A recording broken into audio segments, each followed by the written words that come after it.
주님께서 여러분과 함께 루카가 전한 거룩한 복음입니다. 그때 예수님께서 사람들에게 이르셨다. 너희는 주의하여라. 모든 탐욕을 경계하여라. 아무리 부유하더라도 사람의 생명은 그의 재산에 달려있지 않다. 예수님께서 그들에게 비유를 들어 말씀하셨다. 어떤 부유한 사람이 땅에서 많은 소출을 거두었다. 그래서 그는 속으로 내가 수확한 것을 모아둘 데가 없으니 어떻게 하나 하고 생각하였다. 그러다가 말하였다.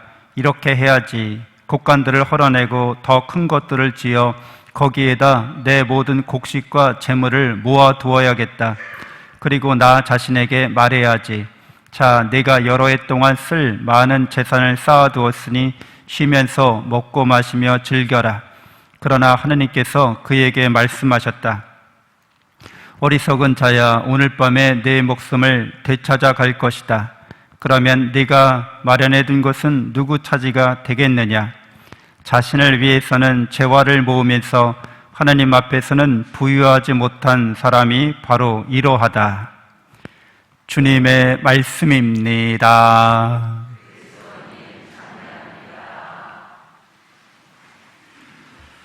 천미수님, 하나님의 복동이 고맙습니다. 고맙습니다.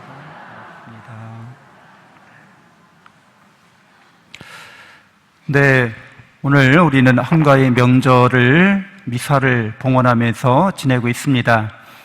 조상들께 바치는 제례가 가장 완전한 미사 가운데서 봉헌되고 있는 것이죠.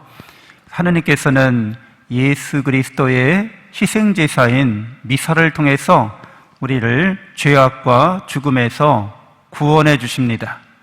예수님의 죽으심이, 그분의 부활하심이 우리의 모든 죄를 없애주시고 우리에게 영원한 생명과 행복을 주시는 그런 은총의 사건, 구원의 사건이 되셨기 때문입니다. 그래서 이 미사야말로 가장 완전한 제사, 모든 제사를 하나로 완성한 바로 그 제사가 되겠습니다. 우리는 이 미사를 통해서 하느님의 사랑과 은총을 이제 베풀고 나누는 그런 삶을 살아가야 하는 것이죠. 이 미사에 초대받았다고 하는 것은 바로 그렇게 우리도 구원받은 사람으로서, 은총받은 사람으로서 우리가 받은 것을 베풀고 나누는 삶을 살겠다는 우리의 또한 의지의 표현이기도 합니다. 추석 때나 명절 때 우리가 덕담을 하는데 그 덕담이 가장 좋은 덕담은 바로 우리가 믿고 우리가 살아가고 또 우리가 전해야 하는 복음이라고 할 수 있겠습니다. 하나님께서 우리를 사랑하신다는 것, 그리고 그 사랑이 우리를 구원한다는 것을 언제나 믿고 또 그 믿음 가운데서 생활하면서 모든 사람들이 우리와 함께 그 길을 걸어갈 수 있도록 하는 것, 그것이 우리의 삶의 길이 됩니다. 이러한 우리의 믿음은, 우리의 신앙은 오늘날 현대사회에서 많은 도전에 직면하기도 합니다. 근데 인간이라는 이런 종이, 인류가 이 지상에서 이제 생활하기 시작하면서 가장 먼저 했던 일들이 무엇일까 이렇게 생각해 보면 그것은 바로 신전을 짓는 일이었다는 거죠. 자신들의 주거 환경은 원시적인 움막이나 아니면 동굴이었을지라도 신에게 바치는 집을 짓고 싶다는 열망이 인류에게 있었다는 거예요. 초창기부터. 터키 지방의 괴베클리 테페라는 그런 유적지에 가면 가장 오래된 신전이 발견되었습니다. 1960년대에 발견되었는데 기원전 9600년경에 건설된 것으로 추정이 됩니다. 그러니까 이거는 피라미드가 생기기 7000년 전인 거예요. 보통 피라미드가 기원전 2500년 그 내외인데 그거보다 까마득히 오랜 옛날에 고대인들은 신석기 시대거든요, 이때가. 거대한 신전을 짓고 함께 공동체 생활을 했다는 것이 역사적 유물로 드러났습니다. 인류의 문명, 문화의 시초는 종교성에 기인합니다.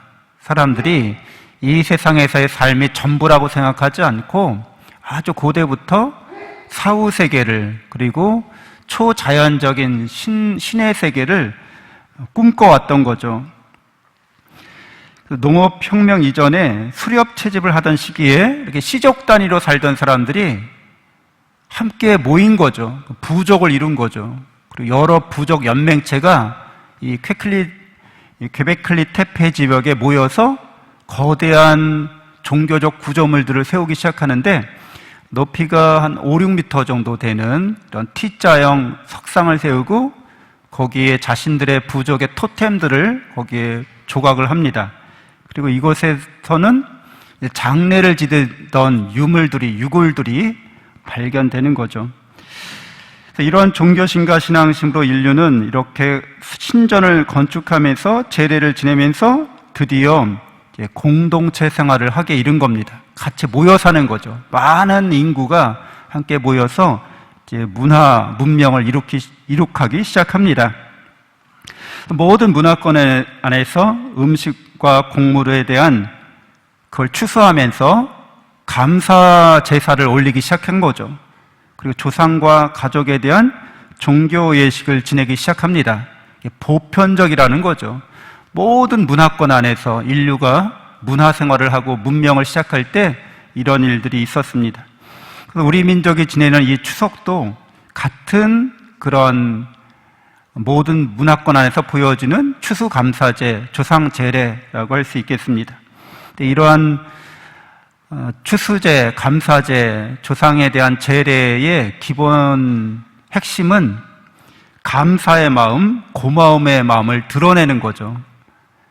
그래서 원시인들 같은 경우에 고대인들 사냥을 나갔어요. 근데 사냥을 허탕칠 수도 있는데 사냥물을 발견하고 그 사냥물을 이제 획득하고 그래서 가족을 먹여 살릴 수 있게 되었을 때 굉장히 감사하고 고마움을 표현했겠죠. 신에게, 자신들이 믿는 신에게. 그리고 곡물을 뿌리고 하늘의 비와 태양에 의지해서 그 곡물을 수확할 때 역시 그 고대인들은 감사와 기쁨을 신에게 표현했을 겁니다. 그래서 이런 모든 일들이 인간의 노력도 물론 필요하지만 인간의 노력만으로 되지 않는다는 것을 너무나 잘 알기 때문에 항상 모든 일을 할 때 원시 고대인들은 계속 기도했을 거라는 거죠. 오늘 사냥이 성공하게 해주세요 라고, 아니면 우리가 뿌리는 이 씨앗들이 잘 자라게 해주세요 라고 소박한 마음으로 항상 끊임없이 기도하는 사람들이었을 겁니다. 그래서 기뻐하고 감사하고 끊임없이 기도하라는 바오로 사도의 말씀을 실제로는 아주 원시 고대인들은 그냥 삶으로 실천하면서 살았다는 겁니다. 이렇게 옛날 사람들은 단순하고 소박했지만 깊은 신앙을 갖고 있었습니다. 이 사람들은 오늘 복음에 부작하는 고민을 나름대로는 했던 사람도 있겠죠. 너무나 많은 수확물을 거뒀어요. 너무나 큰 사냥의 성공을 거뒀어요. 고기가 흘러 넘치고 곡식이 너무 몇 배의 수확을 거둬서 너무 많아요. 그럴 때는 고대인들이 어떻게 했을까요? 이걸 저장하고 이걸 축적해야 되는데, 옛날 사람들이 물론 종교심이 있었지만 그 물질에 대한 욕심이 일어났다 할지라도 그것을 어떻게 창고에 축적할 수 있는 방법이 없었어요. 그럼 어떻게 했을까요? 다 동네 잔치하는 거죠. 다 베풀고 나누고, 그래도 남으면 어떻게 했겠어요? 이웃 마을의 시족을 불러서 같이 잔치를 하는 거예요.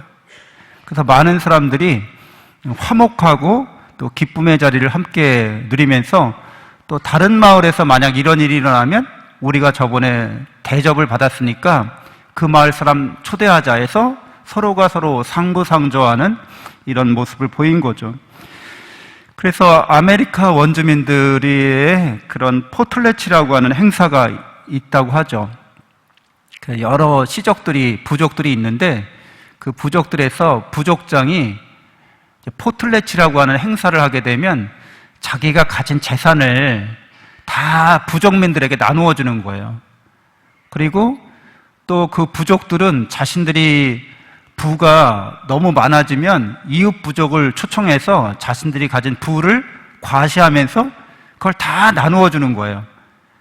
그러니까 옛날 사람들은 욕심이 물론 있었겠지만 그 욕심보다도 종교와 신앙심이 더 강했고 또 축적 수단이 없었기 때문에 베풀고 나누는 게 모두에게 이롭다는 것을 삶의 지혜로 경험했던 거죠. 그래서 이런 사회적 환원을 노블리스 오블리지라고 하죠. 가진 자가 가지지 못한 사람들에게 이렇게 베풀고 나누는 것을 말하고 솔선수범하는 걸 말하는 거죠. 그래서 이 포틀레치라는 말 역시도 포틀레치 이코노미라고 이렇게 명칭하게 됩니다. 그 사회에서 어떤 사람이 성공했을 때 자신의 성공을 이웃과 함께 나눈다는 거죠. 그래서 그 사회를 더 건강하게 만듭니다. 물질적으로도 양극화를 방지하기 때문에 건전한 사회가 될 뿐더러 또 정신적으로도 풍요롭게 됩니다. 그리고 사람들이 이러한 서로 베풀고 나누는 이 고마움의 경제를 통해서 함께 행복을 누리게 되는 거죠. 오늘날은 좀 양상이 좀 많이 달라졌습니다. 잘 아시는 것처럼 오늘날의 자본주의는 부의 축적을 시공간을 뛰어넘어서 가능하도록 만듭니다. 그러니까 더 이상 재화를 우리가 축적하기 위해서 큰 창고가 필요 없다는 거죠. 그냥 컴퓨터 한 대만 있으면 됩니다.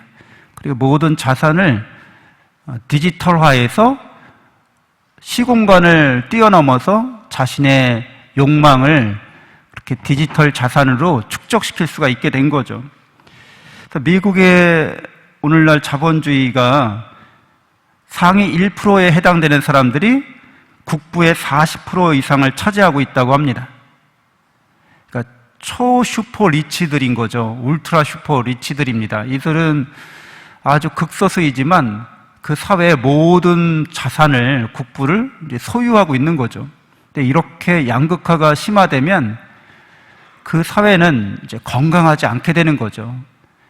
이런 경제 시스템이 이러한 것을 감당하지 못합니다. 왜냐하면 중상층과 서민들이 이렇게 튼튼해야지만 그 숫자가 일정 비율 이상을 자산과 국부를 공유하고 있을 때에만 계속해서 생산과 소비가 가능하기 때문이겠죠.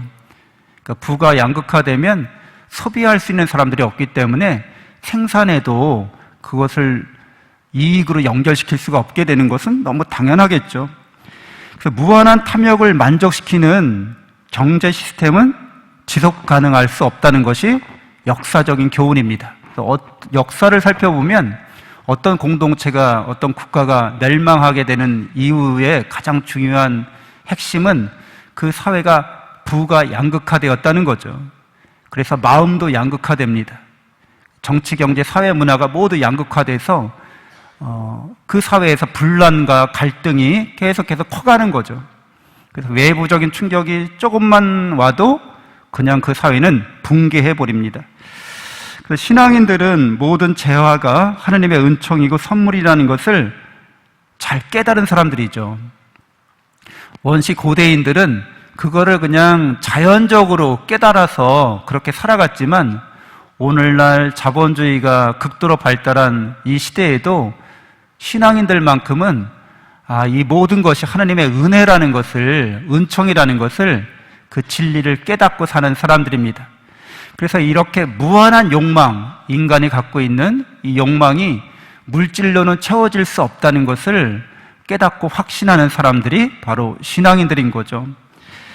한국 사회가 이렇게 치열한 경쟁 사회라는 것은 모두 다 알고 있습니다. 한국만큼 치열하게 경쟁하는 사회는 이 세계에 없을 겁니다. 특별히 우리 자녀들이 입시 경쟁을 하는 걸 보면 거의 초인적이죠. 이렇게 살아도 되나 싶을 정도로 그렇게 혹사당하는 거나 마찬가지입니다. 공부하기 위해서. 근데 이 모든 경쟁이 치열한 한국 사회에서 승자 독식을 위해서 그렇게 경쟁하는 거라면 정말 비극적인 사회가 되죠. 승자가 독식하기 위해서 치열하게 경쟁하는 이 사회는 친구도 우정도 없게 됩니다.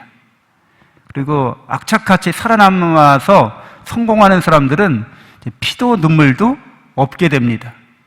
개인에게도 굉장히 불행한 일이고 공동체에도 악영향을 끼치는 일이 될 수밖에 없습니다. 한국 사회에서 신앙인들은 경쟁을 하되 어떤 경쟁을 해야 되느냐? 바로 은총을 하나님께서 우리에게 베푸신 축복을 더 잘 베풀고 나누기 위한 그런 경쟁으로 전환하는 사람들이죠. 우리는 베풀고 나누기 위해서 경쟁해.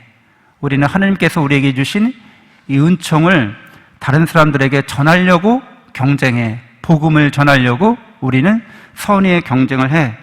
그래서 이러한 은총의 경쟁은 모두를 승자로 만들게 됩니다. 개인뿐만 아니라 공동체에도 큰 유익과 기쁨이 되는 거죠. 기쁨의 공동체를 만드는 일이 됩니다. 그래서 우리 바오로 성당은 임해 바오로 본당 공동체는 올해 이제 25주년을 맞이하고 있고요. 이제 10월 9일 날 주교님을 모시고 기념 미사를 봉헌합니다. 그래서 25주년 하느님의 은총을 나누기 위해서 특별히 코로나 시기이기 때문에 이 시기에, 어려운 시기에 본당을 건축하는 공동체들이 많이 있습니다. 성당 건축하는 그 공동체들은 이중으로의 어려움을 겪고 있는 거죠. 그래서 경제 상황도 어려운데 코로나로 인해서 신자들이 미사 참여하는 신자들이 많이 줄어들어서 큰 어려움을 겪고 있어요. 그래서 우리는 25주년의 기쁨과 또 하나님이 주신 은총과 축복을 베풀고 나누기 위해서 도움의 손길을 내밀어야 하겠습니다. 그래서 다음 미사 때는 이제 성남 고등동 성당 여기 옆에 있는 본당인데요. 여기에서 모금 미사를 신부님께서 오십니다. 근데 교족상 신자가 500명 이하의 본당인데 몇십억 공사를, 제가 듣기로는 한 70억, 80억 이 정도 공사를 하셔야만 되는 거죠. 신자 500명 교족상 신자를 이런 성전 신축을 하는데 마음을 모아도 어렵겠죠. 그래서 여러분들께서 그날 특별히 하나님께서 우리 공동체에게 베푸시는 은총과 축복을 함께 나눌 마음을 지니셨으면 좋겠습니다.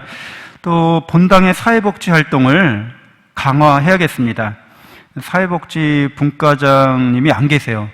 제가 코로나 시기에 부임해 왔는데 제가 아주 가장 중요한 분과들이 있습니다. 물론 전례와 이런 선교는 너무 두말할 나 없이 아주 중요하지만 가정분과, 가정의 성화를 위해서, 복음화를 위해서, 또 사회복지분과, 우리가 사회복지활동을 더 강화하기 위해서, 또 교육분과, 신자 재교육을 위해서.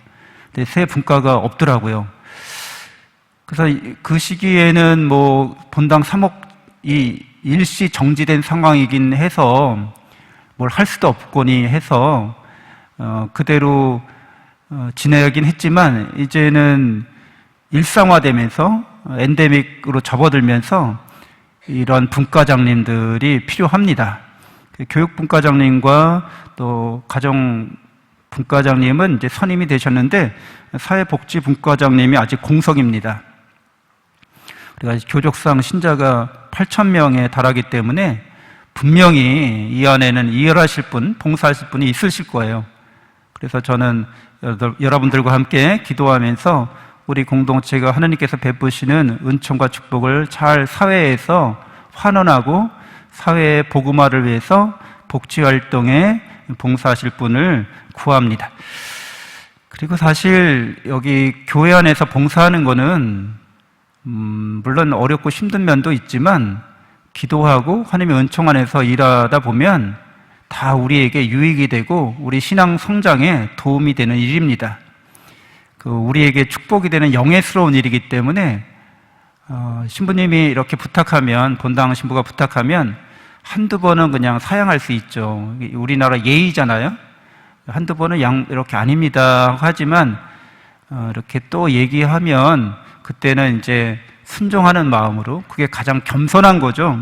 순종이 겸손입니다. 하느님 말씀에 순종하고 또 복음의 뜻에 따라서 그 실천하는 것이 성경에서 말하는 겸손이기 때문에, 겸손하기 때문에 하지 않겠습니다라는 말은 이게 성립되지 않습니다. 네, 그리고 세 번째로 복음화 사업을 위해서 교무금과 헌금을 정성스럽게 바쳐야겠습니다. 또 우리는 본당 신축이 끝났고 또 리모델링도 크게 할 일이 없기 때문에 이제 헌금을 좀 덜 바쳐도 되지 않을까라고 생각하는 분들이 있어요. 근데 우리가 복음화를 위해서 사업을 하자면 많은 이런 재정적인 투자가 이루어져야 합니다. 투입이 이루어져야 합니다.